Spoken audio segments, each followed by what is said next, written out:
Well, we're getting reactions from foreign investors to the Indian budget, and I have with me a very special guest, Mr. Ajay Kanwal, who's regional CEO, ASEAN and South Asia at Standard Chartered Bank, and he joins me with his perspective on what the finance minister had to say earlier today. Ajay, great to have you on the show. Thanks very much for taking out the time to speak with us. You know, the headline maker's really been keeping 3.5 intact. The grey area there is, will they meet that target in FY17? What's your sense? So first, I think we must give the finance minister credit that he's said he will maintain 3.5. I do think there is a risk in execution, which everybody seems to be talking about.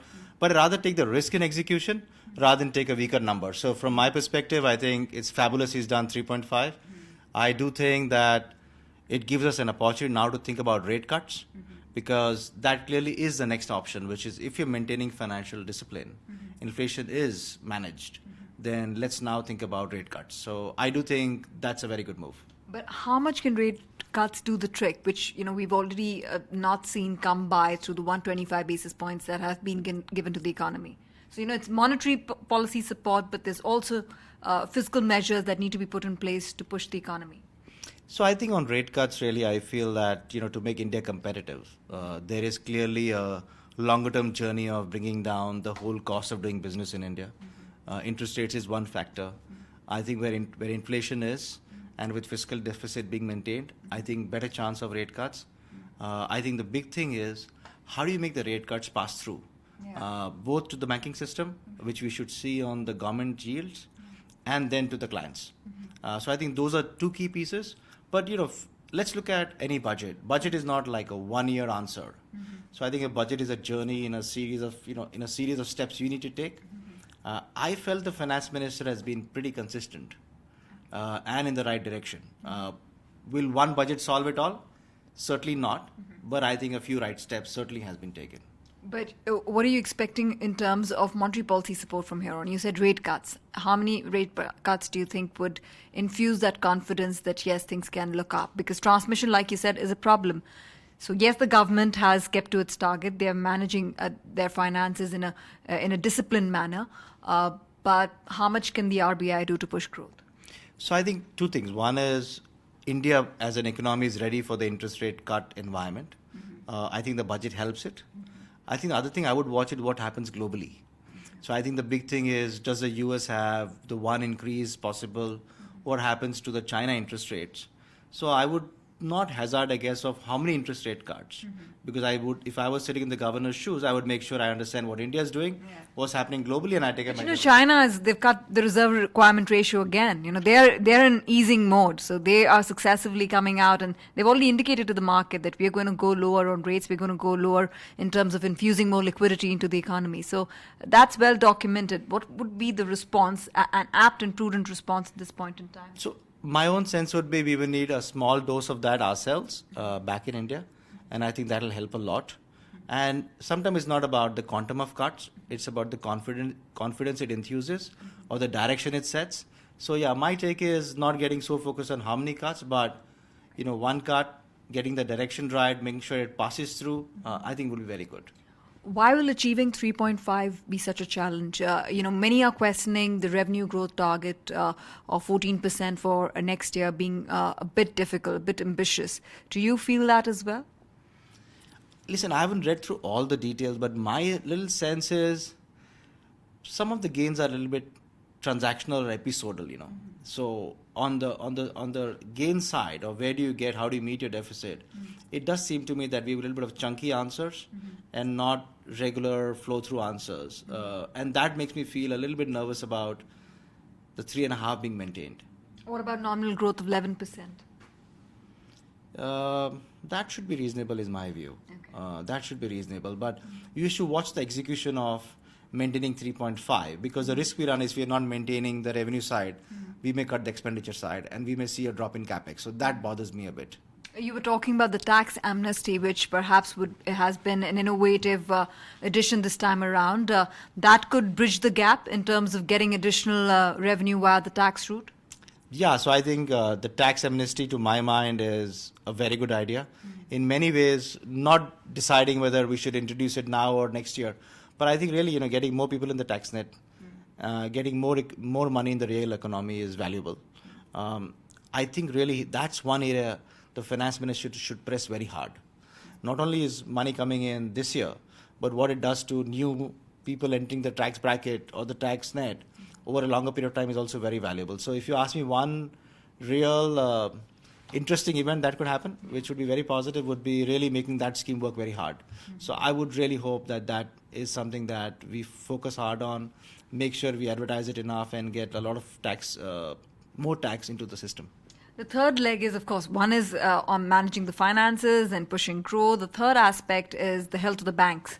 And many are saying, they've undershot on what the market was expecting in terms of recapitalization. But what I read into the lines is that the commitment holds, and that, as and when there is requirement, consolidation would be the way forward. So, my impression is very similar, which is rather than putting down a certain number and saying, here is what we will all commit to, I think he's left it very open and committed to making sure that he works on the capitalization as and when required. I didn't take away a negative sense on the bank recapitalization. In fact, I did sense a bit of strategy around consolidation and getting it right. Yeah. So I'm more positive that that will be sorted out. And just one more aspect on infrastructure. Now, while the auto industry may be crying foul because of the interest cess on diesel and petrol cars, do you think that, through indirect methods, driving more money into the infrastructure space without actually increasing the overall expenditure to the sector has also been an innovative way of doing things? Because the auto industry, not that all segments of the auto industry have been doing well, but largely there has been fair amount of demand support coming in for the sector. So, you're charging a bit of a cess to channelize that money into infrastructure. So I think three things. One, he's been very consistent on where he needs to invest. So he's not spread himself thin. So focus on road and railways continues. I think that is excellent. Secondly, I do feel that he's tried to give a clear bend towards housing, though it is more about mid-sector housing, which I think is very valuable. I think it has got benefits to clearly construction, cement industry. I do think the road and railways is positive. So there is clear consistency in what he's done. Okay. Right, and do you think that on the front of pushing rural demand, because India already has the advantage of being a domestic-led economy, do you think that enough has been done on that front to push the rural economy? I think he's been very focused on the rural economy, focused, clearly. Yeah. So I think that is very obvious. And I think after having two not so great years of drought, I think some sort of relief should have been expected. Again, the question is, how productive is the use of the money? So I think that's where I come back to saying he's done consistent answers around how he wants to address the economy, which I think he's got a 5-year agenda. To me, execution becomes key because only once you get the right answers, you can really take the next step. But I do think that he's addressed many of the spots he needed to address. We should only hope for a few positive surprises, which is commodity prices remains low. I think that will be very positive. I secondly feel that if he gets the tax income much higher, that will be a very good positive. And I feel that with rate cuts, if you get some more buoyancy around capex, both in the private sector while the public sector is spending, will again be a positive. So balanced, and I would think progressive is my thought of the budget. Okay. I know you handle a lot of big money through your clients and they're looking to invest in India. What was the sense that they had before getting into the budget? And how do you think this budget has kind of fared in terms of matching up to their expectations? I think the 3.5 discipline would have been very positive. On the not so positive side would have been if at least we didn't give a corporate tax cut, at least a roadmap to be identified and put in place would have been a nice step. So I think that would have been a not so positive. But listen, you should look at India not just from an India perspective, but from a relative perspective. So how is the world doing and how is India doing? So I think from that perspective, I think India is in good position.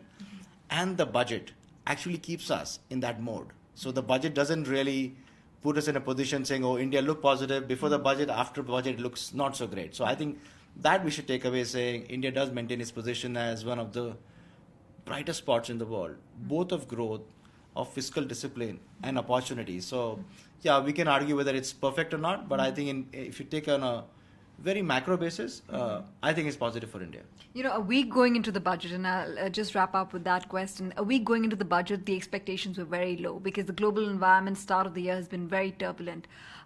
Do you think that this budget has turned around, or in a way reassured investors that the story in India is intact, and the government has made most of this opportunity where people expected them to give out the right signal on the direction of delivery for the reforms that they laid out in the first budget and in the interim budget as well?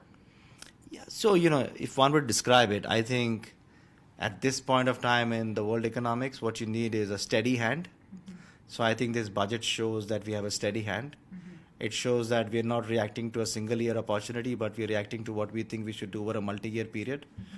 And it does show some confidence about what we have achieved and what lies ahead, and which is why we have the consistency. So my takeaway is, it just shows a steady hand and an economy which is growing in confidence every year. And do you think it improves India's profile? I mean, do you think that investors would now be a lot more reassured that, yes, India's on the right track? They weren't about a week back. They were questioning on what would come out in the budget. Yeah, I do think so that people will take the 3.5% really positively. Mm-hmm. They will take a lot of the moves that he's made around infrastructure, around getting investments in the right spot. Very positive. So my own take is, if I were sitting where I'm sitting, I would still keep that, India has done the right thing at this point of time.